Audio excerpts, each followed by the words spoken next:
योगेन चित्तस्य पदेन वाचां मलं शरीरस्य च वैद्यकेन यो अपाकरोत्तं प्रवरं मुनीनां पतञ्जलिं प्राञ्जलिरानतोऽस्मि। न तु अहं कामये राज्यं न सुखं न च पुनर्भवं कामये दुःखतप्तानां प्राणिनामार्तनाशनम्। ॐ सर्वे भवन्तु सुखिनः सर्वे सन्तु निरामया सर्वे भद्राणि पश्यन्तु मा कश्चित् दुःखभाग् भवेत्। दैहिक, दैविक, भौतिक तीनों प्रकार के कष्टों के निराकरण का एक ही रास्ता ऋषियों ने सुझाया, और वो रास्ता है तत्व ज्ञान का रास्ता, अध्यात्म का रास्ता, योग का रास्ता। योग की साधना हमें सिद्ध बना देती है, योग की साधना हमें सच्चा धार्मिक बना देती है। योग की अनेक विधियां हैं, साधना के अनेक तरीके हैं, लेकिन आज जो सब लोगों के द्वारा आसानी से समझा जाने वाला, आसानी से स्वीकार किया जाने वाला और आज की परिस्थितियों में सबसे ज़्यादा एक्सेप्टेबल हो गया है, वो है महर्षि पतंजलि द्वारा बताया गया योग दर्शन, यानी अष्टांग योग, राजयोग का रास्ता। अष्टांग योग 8 अंग हैं इसके, और वो अंग इतने इम्पॉर्टेंट हैं कि जैसे मानव शरीर में एक भी अंग को अगर हम हटा दें तो व्यक्ति अपंग हो जाता है। इसलिए योग का आधा अधूरा अभ्यास करना उसका पूरा परिणाम कभी नहीं दे सकता। योग के 8 अंग महत्वपूर्ण हैं और उनको अपने जीवन में अपनाया जाना चाहिए। केवल आसन, केवल कसरत या सीधे सीधे कुंडलिनी जागरण और समाधि की अवस्था की कल्पना, ये कोरी मूढ़ता है।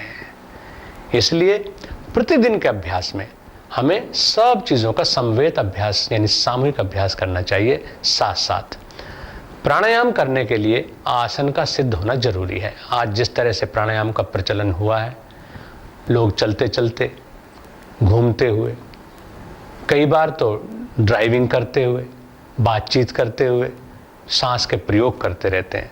तो सांसायाम तो वो हो सकता है, लेकिन प्राणायाम नहीं। प्राणायाम क्या है कि जिसमें प्राण का आयाम हो। प्राण श्वास नहीं होता है, श्वास स्थूल है। जैसे मेरी आवाज़ आप तक पहुंचती है तो वायु के माध्यम से पहुंचती है, ऐसे ही प्राण का संचार जो होता है वो श्वास के माध्यम से होता है। तो श्वास एक साधन है, वो प्राण नहीं है। और प्राण किसको कहते हैं? प्राण कहते हैं जीवनी शक्ति को। हमारी जीवनी शक्ति का आयाम हो, आयाम का मतलब विस्तार, बढ़ोतरी हो, एक्सटेंशन हो उसमें और एक्सपेंशन हो उसमें, तब प्राणायाम होता है। यानी जीवनी शक्ति को बढ़ा लेना, दीर्घ प्राणता को बढ़ा लेना, ये प्राणायाम कहलाता है। अनेक तरह के प्राणायाम होते हैं, अलग अलग प्राणायाम का अलग अलग फायदा है, लेकिन ऋषियों ने कुछ चीजें ऐसी बनाई जो सबके कल्याण की हैं, और उनमें एक प्राणायाम है नाड़ी शोधन प्राणायाम। इसीलिए नाड़ी शोधन प्राणायाम को पूजा का हिस्सा बना दिया गया, संध्या का हिस्सा बना दिया गया, और ये निर्देश दिया गया कि सुखमय जीवन के लिए, आनंदमय जीवन के लिए, शोक मुक्त जीवन के लिए आपको प्रातः और सायंकाल संध्या जरूर करनी चाहिए। तो उसमें आप आसन में बैठते हैं, प्राणायाम करते हैं, ध्यान का अभ्यास करते हैं। तो आसन लगाए बिना प्राणायाम नहीं हो सकता है और न ही उसका पूरा लाभ मिलता है। इसी तरह से आरंभ में हम सांस लेना ही सीखते हैं, क्योंकि अगर आप सांस ठीक से नहीं लेंगे तो आप प्राणायाम भी ठीक से नहीं कर पाएंगे। इसलिए 2 चीज़ें आपको जान लेनी है। पहली चीज़ है कि श्वास सामान्य अवस्था में कैसे लिया जाना चाहिए। सामान्य अवस्था में सांस लेना का तरीका सीखना है तो एक बच्चे को देखो, जिसको नग्न आप नहलाते हैं, तो जब वो सांस लेता है तो उसका पेट थोड़ा सा बाहर को फैल जाता है, सांस जब छूटता है तो पेट थोड़ा सा भीतर को हो जाता है। ये श्वास का सही तरीका है। जब आप ओम बोलते हैं तो आप सही श्वास लेते हैं। क्यों कि जैसे जैसे सांस छूटता जाता है आपका पेट अंदर को होता चला जाता है। आप मेरे साथ बैठ करके एक बार करके देखिएगा। सीधे बैठें, कमर सीधी करके बैठें, आसन में स्थिर होकर के बैठें, किसी भी सुखद आसन में क्रॉस लेग्ड पोजीशन में बैठ जाएं।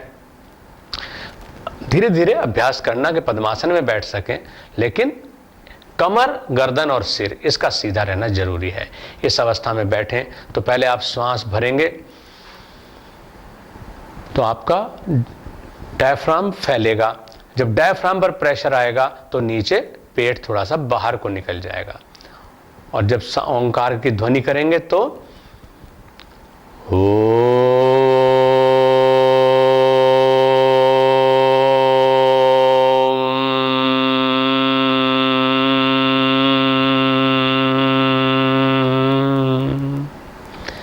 ओम पूरा बोलते बोलते आपका पेट बिल्कुल भीतर चला गया, क्योंकि सांस पूरा छूट गया है। तो मोटी सी बात हमने समझ ली कि श्वास जब भीतर भरेंगे तो पेट थोड़ा फैल जाएगा, और सांस जब बाहर छूटेगा तो पेट थोड़ा सा सिकुड़ जाएगा। तो इस तरह से ये सहज श्वास की पद्धति है। दिन में भी अगर आप इसका अभ्यास 2-4 बार करें, मैं तो कहता हूं कि अधिकतम समय आपको कोशिश करनी चाहिए कि आपका श्वास नासिका से नाभि तक का वेग लेकर के रहे, जिससे कि आप स्वस्थ रहें। लेकिन जब हम एफर्ट लगाते हैं, एक्स्ट्रा ताकत की हमें जरूरत पड़ती है, व्यायाम करते हैं, आसन करते हैं, किसी भी जगह फोर्स एक्सरसाइज करते हैं, तो हम उस समय श्वास को चेस्ट में भरते हैं। अतिरिक्त प्राण की, अतिरिक्त ऑक्सीजन की आपूर्ति करने की जरूरत होती है। हम जब नाड़ी शोधन प्राणायाम करें तो आरंभ में आसन में स्थिर होकर के बैठो और ये देख लो कि श्वास अपने हाथ पर ऐसे छोड़ करके देख लीजिए कि किसी स्वर से, हो सकता है बाएं स्वर से अधिक तेज चल रहा हो, या हो सकता है दाहिने स्वर से अधिक तेज चल रहा हो। यह भी हो सकता है कि दोनों स्वर बराबर चल रहे हों। अगर दोनों स्वर बराबर चल रहे हैं तो हम किसी भी स्वर से प्राणायाम शुरू कर सकते हैं। और अगर स्वर कोई तेज चल रहा है तो जो स्वर तेज चल रहा है उससे प्राणायाम की शुरुआत करेंगे। मैंने अभी सांस जो निकाल करके देखा तो मेरे दोनों स्वर बराबर चल रहे थे, इसलिए मैं किधर से भी शुरू कर सकता हूं। तो आप इस रूप में इसको समझें कि सबसे पहले आसन में स्थिर हों, अपने आप को पूरी तरह से व्यवस्थित कर लें, आसन तनाव मुक्त हो, कमर, गर्दन, सिर एक सीध में हो, लेकिन अकड़े हुए ना हो, क्योंकि जो अकड़ता है वो समझ लो मुर्दा होने की तरफ बढ़ता है। जो झुकता है उसी में जान होती है, और अकड़ना तो मुर्दे की पहचान होती है। तो इसलिए अकड़ना नहीं है। सांस को पूरी तरह से छोड़ दिया जाए और अनामिका से बाएं स्वर को नियंत्रित करेंगे। इसी तरह से अंगूठे से दाहिने स्वर को नियंत्रित करेंगे। आरंभ में क्या करना है कि पूरा सांस छूटा हुआ है और बाएं स्वर से श्वास को भरते जाना है।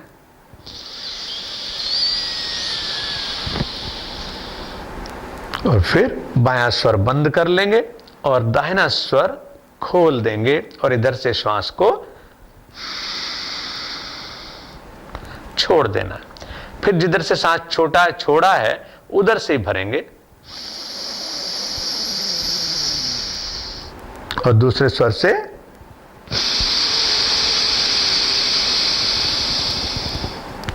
श्वास को छोड़ देंगे। ये क्रिया करने में आपने देखा कि सांस छोड़ने में आवाज हो रही थी, सांस लेने में भी आवाज हो रही थी।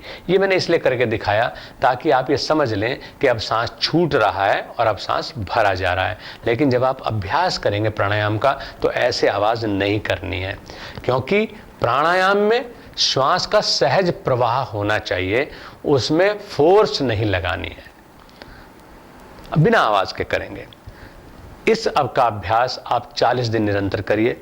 उसके बाद जब आपका अच्छा अभ्यास हो जाए तो फिर आप श्वास को छोड़ने में दुगना समय लगाने का अभ्यास करेंगे।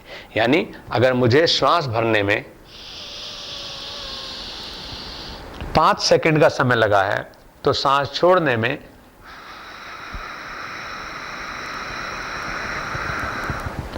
10 सेकंड का समय लगना चाहिए, दुगना समय। इस तरह से 40 दिन अभ्यास आगे और करिए। जब इसका भी अभ्यास अच्छा हो जाएगा, यानी आप दुगने समय में छोड़ने लगेंगे, तब फिर आप श्वास को रोकने का अभ्यास करना। यानी मैंने श्वास को भरा, अगर श्वास 5 सेकंड में भरा गया है तो फिर 5 सेकंड ही इसको रोक लीजिएगा, दोनों स्वर बंद करके, और फिर दूसरा स्वर खोलेंगे और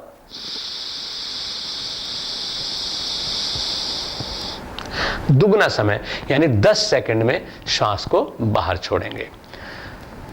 शनै शनै रोकने का अभ्यास फिर बढ़ाते रहना, और इसकी आइडियल रेशियो यानी पूरी नाड़ी शोधन अगर करना है तो उसके लिए 1:4:2 का रेशियो होना चाहिए। यानी जितना समय श्वास पूरक करने में लगे उससे चौगुना समय हम रोक सकें, और दुगना समय यानी जितने समय भरने में लगा था उससे दुगना समय छोड़ने में लगे। धैर्य से अभ्यास करिए। अगर आप निश्चयात्मक सफलता चाहते हैं तो अभ्यास को वैराग्य से जोड़ दीजिए। यह मत सोचिएगा कि मैं आज ही चौगुना समय रोकने की कोशिश करूंगा, उससे आपको कोई लाभ होने वाला नहीं है। नाड़ी शोधन प्राणायाम का सबसे बड़ा लाभ यह है कि यह हमारे शरीर की 72,000 नाड़ियों को शुद्ध कर देता है। दूसरे, ये हमारे रक्त का शोधन करता है। तीसरी चीज, ये हमारे जो कपाल क्षेत्र है उसके समस्त अंगों में समरसता यानी उसके कार्यों के, उसके फंक्शंस को ठीक से नॉर्मल करने में सहयोगी होता है।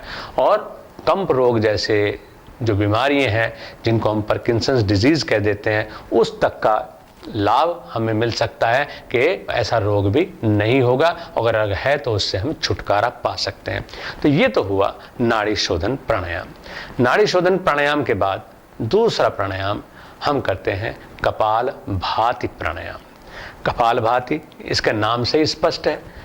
इससे भाति का मतलब है दैदीप्यमान हो जाना, दमकना, प्रकाशमान हो जाना, कि ऐसा प्राणायाम जिससे हमारा कपाल दमकने लगे, वो प्राणायाम कपाल भाति प्राणायाम कहलाता है।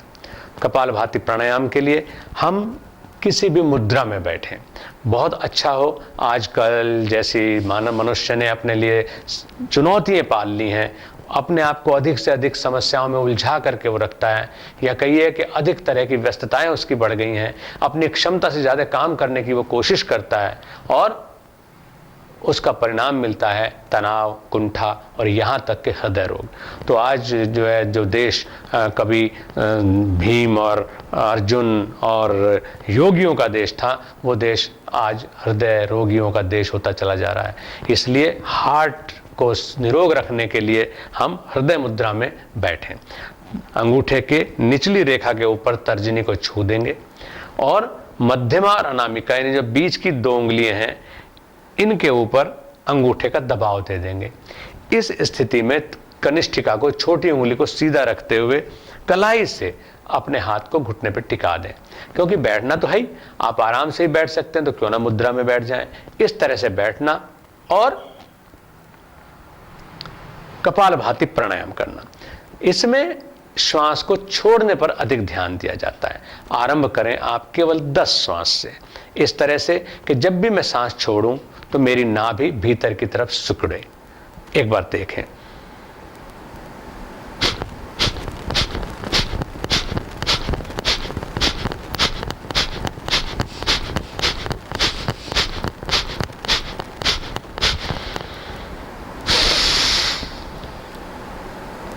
और फिर लास्ट सांस पूरा बाहर छोड़ दें, और इस अवस्था में थोड़ी देर रुकें। जब न रुका जाए तो फिर पेट को ढीला छोड़ दें और सांस को खूब सारा भर जाने दें। ये एक राउंड हुआ। एक बार इसको फिर से देखें।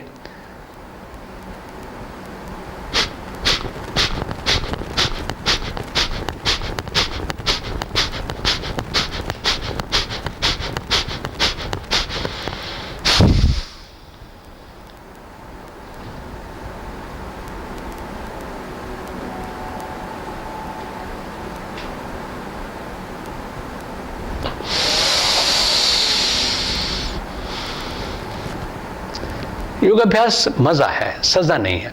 ये मत सोचना कि मुझे लगातार इसको करना है, लेकिन धैर्य से करना है। जब आप कपाल भाति का निरंतर अभ्यास करेंगे तो इसका पूर्ण लाभ लेने के लिए हम जब पूरा सांस छोड़ें तो नीचे मूल बंध लगाएं, यानी गुदा को भीतर को सिकोड़ लिया जाए। जब पूरा सांस छूट जाए तो नाभि को भी सिकोड़ करके पीठ से छू दिया जाए, यानी इतना पेट अंदर चला जाए, और ठुड्डी को गर्दन के गड्ढे में यानी कंठकूप में स्पर्श कर दें। तो ये जालंधर बंद कहलाता है, यानी तीनों बंद इस अवस्था में लगा लिए जाए। पूरा सांस छूट जाएगा। जो भी, अगर हमने मान लिया 10 सांस का राउंड बनाना है, फिर धीरे धीरे क्षमता बढ़ेगी, 20 सांस का राउंड बनाना है, 30 सांस का राउंड बनाना है, ऐसे हम धीरे धीरे बढ़ाएंगे। और जब लास्ट सांस 20वां सांस छूटेगा या 30 के राउंड में 30वां सांस छूटेगा, तो फिर नीचे गुदा को सिकोड़ लेंगे, जैसे हाथ की मुट्ठी भींच लिए ऐसे गुदा को भींच लेंगे, और बीच में पेट को पीठ से छू देंगे। और सांस पूरा छूट चुका होगा तो ठुड्डी को गर्दन के गड्ढे में यानी कंठकूप में लगा देंगे और जालंधर बंद लगा लेंगे। इस अवस्था में निश्वास स्थिति में टिके रहना है। और जब न रुका जाए तो जो बंद सबसे बाद में लगा जालंधर बंद, इसको पहले खोलेंगे, फिर पेट को ढीला छोड़ेंगे, फिर लास्ट में मूल बंद को ढीला छोड़ेंगे और पूरा श्वास भर लेंगे। इस प्रकार से ये कपालभाति प्राणायाम का एक राउंड हुआ। और इस प्रकार के प्रतिदिन आप 5 राउंड से शुरू करेंगे और धीरे धीरे बढ़ाते हुए 10 राउंड तक इसके आप ले जाएंगे। और अपनी क्षमता के अनुसार फिर राउंड के अंदर जो श्वास की गिनती है वो भी बढ़ती चली जाएगी। कपालभाति प्राणायाम कपाल को प्रकाशमान करने वाला, तेजस्विता देने वाला, प्रखर बुद्धि को देने वाला, और आपके ब्रेन में अगर कोई क्लॉटिंग भी हो गया है तो उस क्लॉटिंग को दूर करने वाला प्राणायाम है। लेकिन हाई ब्लड प्रेशर के रोगियों को, हार्ट के रोगियों को, ट्यूबरक्लोसिस के रोगियों को और अस्थमा के रोगियों को विशेष मार्गदर्शन में ही इस प्राणायाम का अभ्यास करना चाहिए। अन्यथा देखा देखी साधा योग, छीजे काया बाढ़े रोग। अगर देखा देखी करेंगे तो इससे नुकसान हो सकता है। अच्छा यह हो कि वो लोग सिर्फ नाड़ी शोधन प्राणायाम करें, कपालभाति प्राणायाम ना करें। इससे भी ज़्यादा जो ग्रेविटी रखने वाला प्राणायाम है वो भस्त्रिका प्राणायाम कहलाता है। और भस्त्रिका प्राणायाम का मतलब ये, भस्त्रिका बोलते हैं धौंकनी को। जैसे लोहार की धौंकनी आग को बढ़ा देती है, आग धधक उठती है, इसी प्रकार से जो भस्त्रिका प्राणायाम है इसमें श्वास का वेग हमारे शरीर की अग्नि को प्रदीप्त कर देता है। यानी हम भयंकर सर्दी में भी एक कपड़ा ओढ़ करके, एक धोती ओढ़ करके अपना स्वस्थ और मस्त रह सकते हैं। इससे फेफड़ों को बहुत अधिक ताकत मिलती है। अस्थमा और हृदय रोग जैसी बीमारी व्यक्ति को होती ही नहीं है, लेकिन एक कमाल है कि अगर अस्थमा और हृदय रोगी इस प्राणायाम को करते हैं तो उनके लिए बहुत अधिक नुकसान देने वाला है। इस प्राणायाम का यानी प्रिवेंटिव प्राणायाम है, इसके करने से ये रोग नहीं होते हैं, लेकिन अगर रोगी इसको करता है तो उसको नुकसान हो सकता है।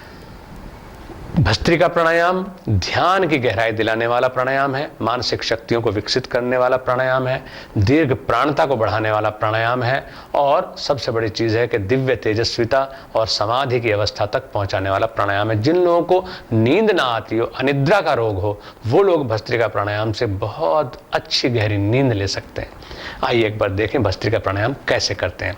भस्त्रिका प्राणायाम में भी आसन में स्थिर होकर के इसी प्रकार से बैठना, लेकिन श्वास को पूरा गहरा लेना है और पूरा गहरा छोड़ना है। कपालभाति प्राणायाम में तो हमने केवल सांस छोड़ने पर ध्यान दिया था, सांस बीच में भर रहा था उसका पता भी नहीं चल रहा था, क्योंकि भरने की आवाज़ नहीं आती, उसमें छोड़ने ही छोड़ने की आवाज़ आती है।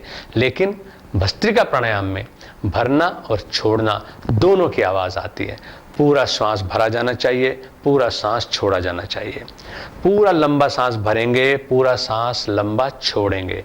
धीरे धीरे, ध्यान से समझ लीजिए, धीरे धीरे श्वास की स्पीड बढ़ेगी और लंबाई कम होती चली जाएगी। धीरे धीरे श्वास बहुत छोटी लंबाई रह जाएगी, लेकिन गति बहुत तेज हो जाएगी। और फिर उसी तरह से जैसे तेजी के साथ बढ़े थे ऐसे घटाना है, यानी श्वास की लंबाई बढ़ती जाएगी, तेजी कम होती चली जाएगी। और फिर आखिर में पूरा लंबा सांस लेंगे और पूरा लंबा सांस छोड़ेंगे। और जब पूरा प्राणायाम होने को होगा तो लास्ट सांस को पूरा भर करके अपने भीतर धारण करेंगे। इस प्राणायाम को करने में मूल बंध का लगे रहना बहुत जरूरी है। और जब हम लास्ट सांस लेंगे यानी पूरा कुंभक करेंगे तो उस समय जल अंदर बंध लगा लिया जाएगा। कुल मिलाकर के भस्त्रिका प्राणायाम में मूल बंध और जल अंदर बंध लगाया जाता है। ऐसा करने से आप एक बार को लगेगा कि सुन्न हो गए हैं पूरी तरह से, थोड़ा सा विराम लीजिए और उसके बाद दूसरा राउंड शुरू करना। एक बार मेरे साथ देखेंगे और फिर आप करेंगे। मूल बंध लगा लेंगे यानी गुदा को भीतर सिकोड़ करके बैठेंगे। आप इसी तरह से हृदय मुद्रा में बैठ सकते हैं। श्वास की गति देखें।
आंख खोलने की कोई जल्दी नहीं करना है। यथाशक्ति को अंतर कुंभक यानी भीतर श्वास भर के रोक करके रखने के बाद फिर जालंधर बंद खोल करके यानी ठुड्डी को गर्दन के गड्ढे से हटा करके श्वास को छोड़ देना है और फिर शांत भाव से सहज श्वास लेते रहना है। ये एक राउंड हुआ। इस प्रकार से भस्त्रिका के 3 राउंड से आप आरंभ कर सकते हैं और इसको धीरे धीरे बढ़ाते हुए 10 राउंड तक ले जा सकते हैं। लेकिन गर्मियों में इसका प्रयोग बिल्कुल नहीं किया जाना चाहिए। इसके बाद हम लेते हैं भ्रामरी प्राणायाम। भ्रामरी प्राणायाम स्वर के रोगों को नष्ट करता है, टॉन्सिल्स जैसी बीमारियों को खत्म कर देता है, थायराइड जैसे रोग को नष्ट करता है, स्वर को मधुरता देता है, मानसिक एकाग्रता देता है और मस्तिष्क में होने वाली समस्त व्याधियों का विनाश करता है। यह शांति और रिदम देने वाला प्राणायाम है। हाइपरटेंशन यानी high blood pressure, heart trouble, asthma, यहाँ तक के ब्रोंकाइटिस और ट्यूबरक्लोसिस जैसी बीमारियां समूल नष्ट की जा सकती हैं भ्रामरी प्राणायाम से। भ्रामरी प्राणायाम में आप देखते हैं एक तो कान हमारा ये बड़ा कान है और एक कान से आगे ये छोटा सा कान बना हुआ है, तो इसको अंगुली के हिस्से दबा देना है। दोनों हाथों की तर्जनी से हम कमर को सीधा रखते हुए, आसन को स्थिर रखते हुए, कान के इस छोटे कान को यानी जो आगे की साइड में छोटा सा फ्लैप लगा हुआ है इसको दबा देते हैं। अभी मत दबाइएगा, पहले बात सुन लीजिएगा फिर उसके बाद दबाइएगा। करना क्या है कि इसको दबाने के बाद हम श्वास को पूरा भरेंगे नाभि पर्यंत और इस प्रकार की आवाज नाक से करनी है जैसे ब्लैक बी यानी भौरा, भौरे के गुंजन जैसी आवाज होनी चाहिए। जैसे आप मुंह बंद करके ओम का उच्चारण कर रहे हो, इससे मिलती जुलती कुछ आवाज होती है। क्योंकि आजकल भौरा बहुत कम लोगों ने देखा होता है। शहरी सभ्यता में अब भौरे दिखाई देने बंद हो गए, लेकिन हाँ साहित्य में भौरा बड़ा जिंदा है। मेरी तरह से भौरे की आवाज निकालेंगे और उसमें जब भ्रमर गुंजन की आवाज होगी तो पूरा ध्यान अपने स्कल यानी खोपड़ी के अग्रभाग में होने वाली वाइब्रेशन के ऊपर रहेगा और इस आवाज को सुनते जाएंगे। एक बार देखें।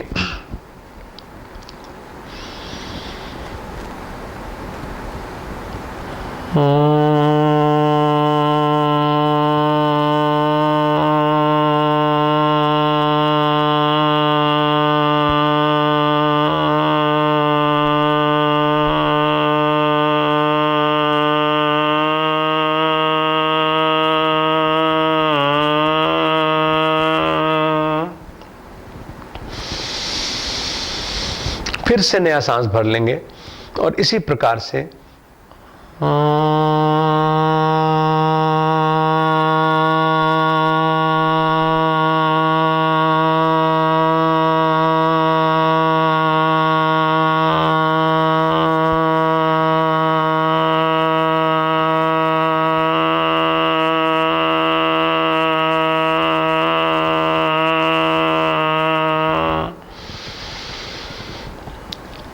कान ऐसे ही बंद रहेंगे, नेत्र ऐसे ही बंद रहेंगे, लेकिन प्राणायाम को बार बार इसी तरह से दोहराएंगे। ये एकाग्रता देने वाला, शांति देने वाला, लयबद्धता देने वाला और दीर्घ प्राणता देने वाला प्राणायाम है जो अनेक रोगों से हमारी रक्षा करता है। इसके बाद हम लेते हैं उज्जाई प्राणायाम। उज्जाई प्राणायाम खर्राटों से बचाता है। उज्जाई प्राणायाम थायराइड को ठीक करता है। उज्जाई प्राणायाम स्वर से संबंधित जो हमारे अंग हैं और ये टॉन्सिल्स जिनकी वजह से बच्चों को बार बार बुखार होने लगता है, इन सब विकारों से हमारी रक्षा करता है उज्जाई प्राणायाम। तो आइए करते हैं उज्जाई प्राणायाम। इसमें कोई ज़रूरी नहीं कि हर प्राणायाम में हमें एक ही मुद्रा में बैठना है। मुद्राएं मुदिता देने वाली हैं, इसलिए और उनके अपने प्रभाव हैं, अपने लाभ हैं। तो हम किसी और मुद्रा में भी बैठ सकते हैं। चिन्ह मुद्रा में बैठते हैं। चिन्ह मुद्रा के लिए तर्जनी और अंगूठे को इस प्रकार से आपस में मिला देते हैं और बाकी 3 उंगलियों को सीधा रखते हुए, लेकिन उसी तरह से जैसे आसन को अकड़ाना नहीं है, इसी तरह से उंगलियों को भी अकड़ाना नहीं है। सहज भाव से अपने हाथ को कलाई से घुटने पर टिका देते हैं। इस तरह बैठ करके हम करेंगे उज्जाई प्राणायाम। देखिए, नासिका से होते हुए श्वास आपके फेफड़ों तक जाता है, जिसका वेग नीचे नाभि तक काम करता है। लेकिन उज्जाई प्राणायाम में हम जब सांस नाक से लेते हैं तो उसको थ्रोट पर यानी अपने कंठ क्षेत्र पर, जो हमारा विशुद्धाख्य चक्र है, जहां पर ध्यान लगाने से क्षुधा, पिपासा, निवृत्ति यानी भूख और प्यास कंट्रोल हो जाती है, उस जगह पर एकाग्र करना है। यानी जब हम श्वास लें तो जाएगा तो वो नासिका से और फेफड़े तक, लेकिन जैसे कोई सवारी निकलती है, हमारे धर्म गुरु आते हैं तो वो रेलवे स्टेशन से और एयरपोर्ट तक जा रहे हैं, लेकिन हम बीच में रास्ते में क्लॉक टावर पर उनको स्वागत कर सकते हैं। ऐसे ही हम नासिका से फेफड़े तक जाते हुए श्वास को बीच में कहीं भी अटेंड कर सकते हैं। तो इसमें उज्जाई प्राणायाम में श्वास को अटेंड करने का स्थान है हमारा विशुद्धाख्य चक्र, ताकि इस प्राणायाम के करने से, जैसे मैंने जितने बेनिफिट्स बताए हैं, उनके अलावा भूख और प्यास के ऊपर भी कंट्रोल हमारा हो जाए। जिस समय श्वास लिया जाएगा तो श्वास इस तरह से कि हम कंठ क्षेत्र पर एक आकुचन यानी कंट्रैक्शन महसूस करें, और इसमें आकुचन करते समय श्वास की आवाज़ कुछ अलग तरह की आती है। उस आवाज़ को आप नोट करें, इस प्रकार की आवाज़ आनी चाहिए। या फिर दूसरी आवाज़ उज्जाई प्राणायाम में इस तरह की आनी चाहिए जिस तरह से आप स्नोरिंग यानी खर्राटा लेते हुए आते हैं। तो मैं दोनों प्रकार से आपको एक बार करके दिखाता हूं और आप इनका अभ्यास करेंगे।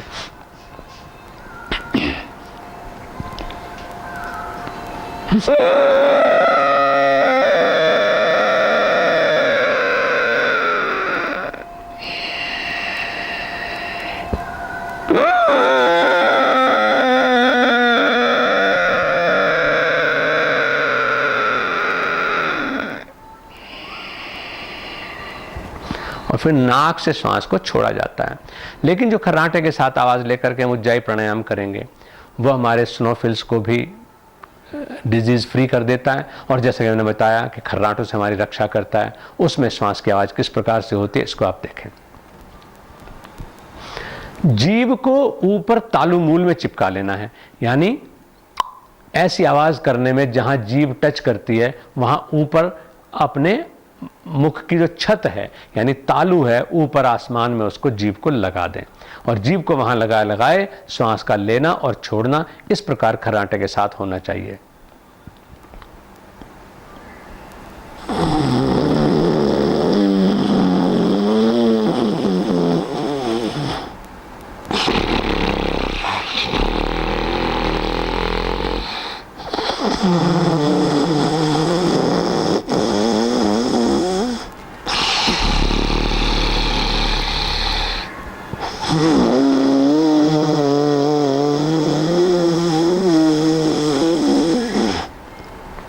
ये श्वास के लेने और छोड़ने की पद्धति है। ऐसा करने में कई बार आपका जो क्योंकि स्नोफिल्स कुछ लोगों के भरे रहते हैं तो उससे अगर आपका श्लेष्मा मुंह में भी आ जाता है तो आप प्राणायाम बीच में छोड़ करके उसको बाहर फेंक सकते हैं और फिर उसके बाद दोबारा से प्राणायाम करें, क्योंकि ये नज़ला वो चीज़ है, ये श्लेष्मा का बढ़ना वो चीज़ है जो आपके दिमाग को थकान, तनाव और सरदर्द दे देता है। यहाँ तक कि सिरदर्द और माइग्रेन जैसी तकलीफ से भी उज्जाई प्राणायाम के माध्यम से छुटकारा पाया जा सकता है, इन तकलीफ़ों को भी ठीक किया जा सकता है। आइए अब उज्जाई प्राणायाम के बाद हम अगला प्राणायाम लेते हैं, शीतली प्राणायाम। नाम ही स्पष्ट है, यथा नाम तथा गुण। शीतली प्राणायाम हमें शीतलता देने वाला है, खास तौर से गर्मियों में इसका विशेष फायदा है। शीतली प्राणायाम करने से शरीर में शीतलता बनी रहती है। जो हमारे पित्त के रोग हैं, फोड़ोफिंसीए के रोग हैं, रक्त दोष हैं, उनसे हमें छुटकारा मिला रहता है और लू जैसा गर्मी का प्रकोप हमें नहीं सताता है। रक्तचाप उच्च नहीं हो पाता है, यानी हाइपरटेंशन से हमें छुटकारा मिलता है। समस्त रोगों में के उपद्रवों के शांत करने में हेल्पफुल है। केवल जो कफ दोषों के रोग हैं उनमें शीतली प्राणायाम नहीं किया जाना चाहिए। जिन लोगों को जोड़ों के दर्द होते हैं उन लोगों के लिए भी शीतली प्राणायाम नुकसान देने वाला सिद्ध हो सकता है। बाकी सभी के लिए इसका फायदा है। हृदय रोगी विशेष रूप से, उच्च रक्तचाप के रोगी विशेष रूप से, जो लोग गुस्से से जल्दी से प्रभावित रहते हैं, जिनको क्रोध बहुत आता है, ऐसे लोग शीतली प्राणायाम का फायदा उठाएंगे। शीतली प्राणायाम में, उस प्राणायाम में भी उसी प्रकार से चिन्ह मुद्रा में बैठिए और जीभ को पाइप की तरह से आकृति देनी होती है। काक चंचू वद, ये कहा गया है कि काक चंचुवद आस्येन पिबेत वायु शनै शनै, यानी कौवे की चोंच बना करके, कौवे की चोंच जैसी जीभ बना करके इसमें श्वास को भरना होता है, और जब पूरा श्वास भर जाए तो फिर नाक से श्वास को धीरे से छोड़ना होता है। एक बार देखें।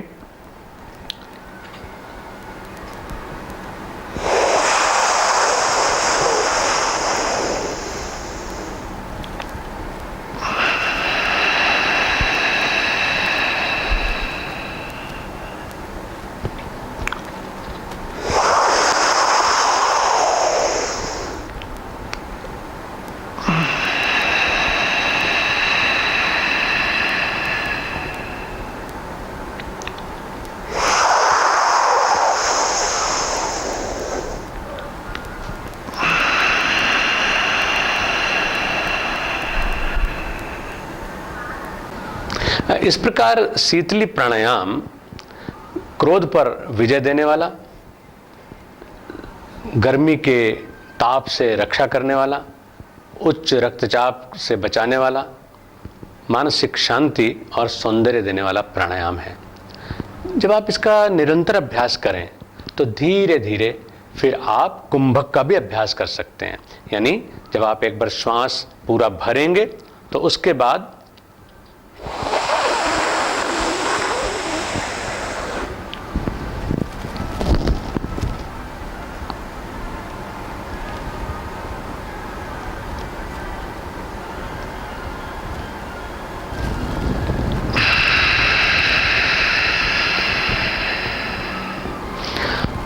उसके बाद चिन लॉक लगा करके, जालंधर बंद लगा करके थोड़ी देर प्राण शक्ति को रोक सकते हैं और उसके बाद कुंभ श्वास को छोड़ दिया जाए।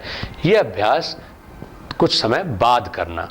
आइए अब हम चलते हैं अगले प्राणायाम की ओर, जिसको हम कहते हैं शीतकारी। शीतकारी नाम से स्पष्ट है, इसमें शीतकार जैसी आवाज होती है। शीतकारी प्राणायाम शीतली प्राणायाम वाले तो सारे लाभ देता ही देता है, साथ ही यह हमारे दंत रोगों को नष्ट करता है। जो हमारे गम्स हैं, जिनको हम मसूड़े कहते हैं, उनमें जो पायरिया हो जाता है, उससे हमारी रक्षा करता है। तो शीतकारी प्राणायाम दांतों को मजबूत करने वाला, मसूड़ों को रोग मुक्त करने वाला और शरीर को एसी जैसी ठंडक प्रदान करने वाला प्राणायाम है। लेकिन इसको खास तौर से जोड़ों के दर्द वाले व्यक्तियों को नहीं करना चाहिए, ये बात ध्यान रखनी है। क्योंकि ऐसा नहीं कि एक विद्या या एक प्राणायाम सब के लिए फायदेमंद हो। कोई चीज़ किसी विशेष परिस्थिति में लाभकारी है, दूसरी परिस्थिति में वही प्राणायाम, वही अभ्यास घातक सिद्ध हो जाता है। तो इसलिए जिन लोगों को जोड़ों की तकलीफ है, उनको शीतकारी प्राणायाम नहीं करना है। शीतकारी प्राणायाम किस प्रकार से करेंगे, इसको एक बार देखें। इसमें दांतों को, दोनों जबड़ों को आपस में मिला लेते हैं और दोनों जबड़ों को मिलाने के बाद जहां दांत आपस में मिल रहे हैं उस जगह पर सीधे सीधे जीभ को लगा दिया जाता है। जब इसका अच्छा अभ्यास हो जाए तो फिर लेटर स्टेज में हम तालु मूल में ऊपर भी जीभ को लगा करके शीतकारी प्राणायाम का अभ्यास कर सकते हैं। शीतकारी प्राणायाम में श्वास की प्रक्रिया को एक बार देखें। आसन स्थिर, कमर गर्दन सिर एक लाइन में, लेकिन अकड़े हुए नहीं रहना है। शरीर को सहज और आनंद रूप बना देंगे। मुखमंडल को शांत रखेंगे, क्योंकि एक्सर्शन नहीं लेना है। प्राणायाम जो है वो हमारी प्राण शक्ति को बढ़ाने वाला है, प्राण शक्ति का ह्रास करने वाला नहीं है। प्राणायाम सौंदर्य को बढ़ाने वाला है, हमारे सौंदर्य का हरण करने वाला नहीं है। इसलिए प्राणायाम करते समय आप एकदम शांत और सौम्य दिखाई देने चाहिए। आइए करते हैं शीतकारी प्राणायाम।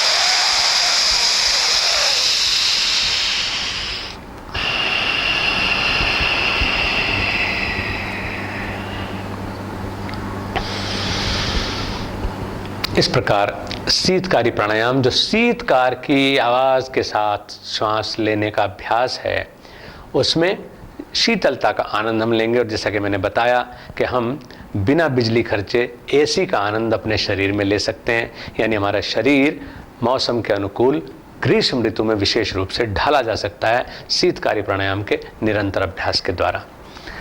इसके पश्चात हम लेते हैं मूर्छा प्राणायाम। मूर्छा प्राणायाम बहुत इंपॉर्टेंट प्राणायाम है। स्मरण शक्ति को बढ़ाने में, विशुद्ध चक्र को जगाने में, यानी भूख प्यास पे कंट्रोल करने में, थायराइड को ठीक करने में, आज्ञा चक्र को जागृत करने में, आधा सीसी, आधकपारी या माइग्रेन जिसको हम कहते हैं वो बीमारी दूर करने में, वर्टिगो चक्कर आने की बीमारी ठीक करने में, कंप रोग को ठीक करने में और विलक्षण मानसिक शक्तियों को जागृत करने में मूर्छा प्राणायाम का बड़ा महत्व है। मूर्छा प्राणायाम को किस प्रकार से करना है, इसको ठीक से समझें, मेरे साथ अभ्यास करें। मूर्छा प्राणायाम में हमें दो मुद्राएं लेनी होती हैं खास तौर से। एक तो नभो मुद्रा और एक शांभवी मुद्रा।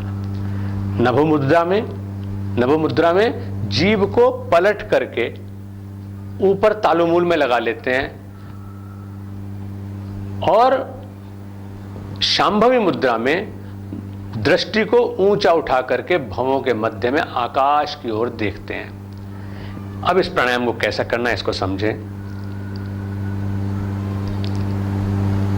मूर्छा प्राणायाम में हम पहले जीभ को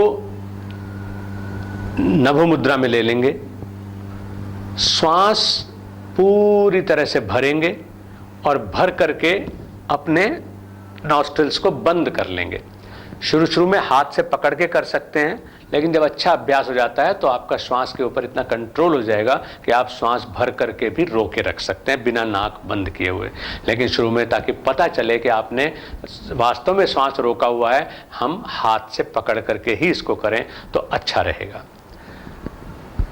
और फिर चेहरे को ऊंचा उठा लेना है इतना कि आपके कंठ पर खिंचाव लगे, और फिर आकाश की तरफ देखते हुए ऊपर भवों के मध्य में जितना देरी तक देख सकें वहां पर रुकना है। एक बार देखें और फिर इसको मेरे साथ करें।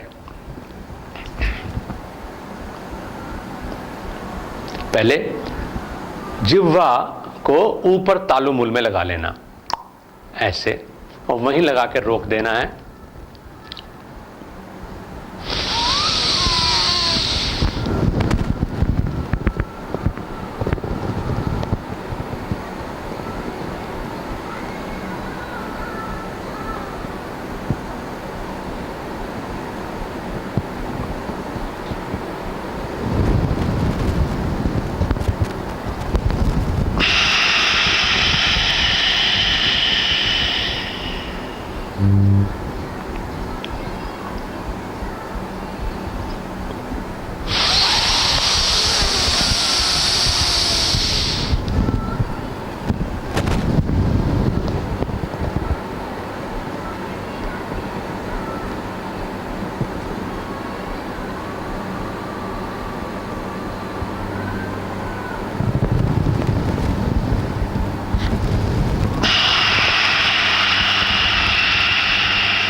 जब अच्छा अभ्यास हो जाए तो इस प्राणायाम को मैंने कहा कि बिना हाथों से नाक पकड़े भी हम कर सकते हैं। एक बार देखें, पूरा श्वास भरना, जिह्वा को तालु मूल में लगा लेना यानी नभो मुद्रा बना देना, फिर आकाश की तरफ देखना और चेहरे को जितना हो सके ऊंचा उठा करके श्वास को रोके रखना और आकाश की तरफ भवों के मध्य में देखते रहना।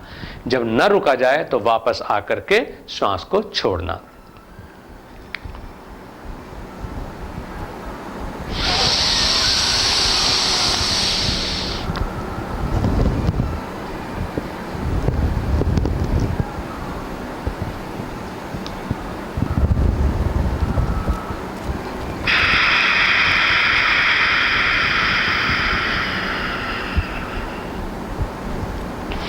इस प्रकार। और अब अभ्यास करते हैं हम 9वें प्राणायाम की, यानी सूर्य बेदी प्राणायाम की। सूर्य बेदी प्राणायाम हमारे समस्त ऊर्जा केंद्रों को जागृत करने वाला है।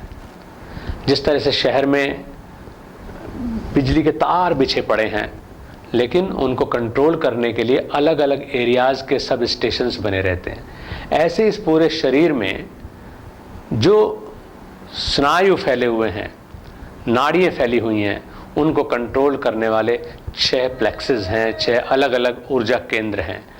उन केंद्रों को जागृत करने में सूर्य स्वर का बहुत बड़ा महत्व होता है, और ख़ास तौर से इसका सबसे अधिक प्रभाव होता है विशुद्धाज्ञा चक्र और आज्ञा चक्र पर। सूर्य बेदी प्राणायाम करने के लिए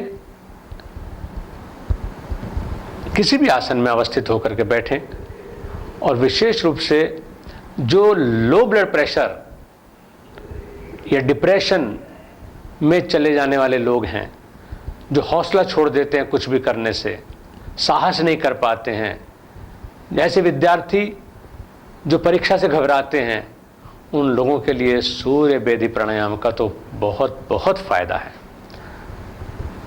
सूर्य बेदी प्राणायाम के लिए हम सूर्य स्वर से पूरक करते हैं और फिर यथा सामर्थ्य रोकने के बाद चंद्र स्वर से रेचक करते हैं। पूरक करने का मतलब श्वास को भरना, और रेचक का मतलब है श्वास को छोड़ना। कुछ दिन इस प्रकार से अभ्यास करने के बाद फिर जैसे नाड़ी शोधन प्राणायाम में आप दुगने समय में सांस छोड़ने का अभ्यास करते हैं, उसी प्रकार से इसमें दुगने समय से सांस छोड़ने का अभ्यास किया जाएगा। और कुछ समय निरंतर अभ्यास करने के बाद फिर हम इसमें कुंभक का भी अभ्यास कर सकते हैं। लेकिन बस ये ध्यान रखना है सूर्य वेदी प्राणायाम में कि इसमें इनहेलेशन यानी पूरक श्वास लेने का काम केवल सूर्य स्वर से यानी दाहिने स्वर से ही होना है, और श्वास छोड़ने का काम केवल बाएं स्वर से यानी चंद्र स्वर से होना है। एक बार देखें किस प्रकार से करते हैं।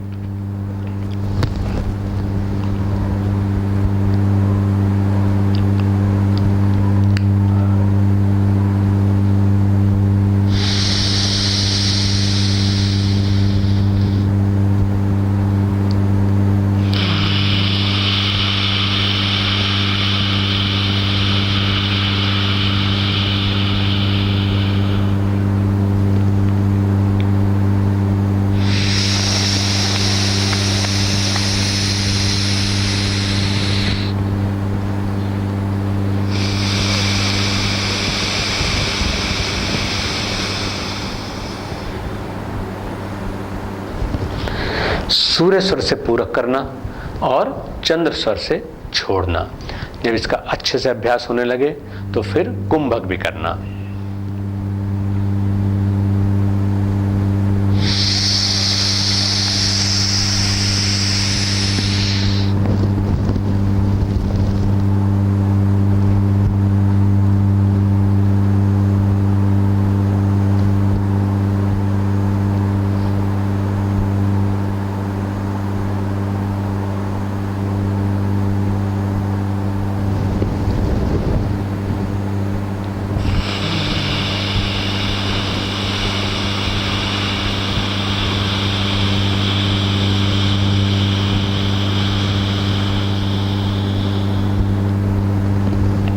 इसी प्रकार फिर से दाहिने स्वर से यानी सूर्य स्वर से पूरक करना, थोड़ी देर रोकना और फिर बाएं स्वर से छोड़ देना। इसकी रेशो भी आप उसी तरह बढ़ाएंगे जैसे आर्म में नाड़ी शोधन के बारे में बताया गया था कि 1-4-2 की रेशो में, लेकिन पहले ही दिन नहीं, धीरे धीरे।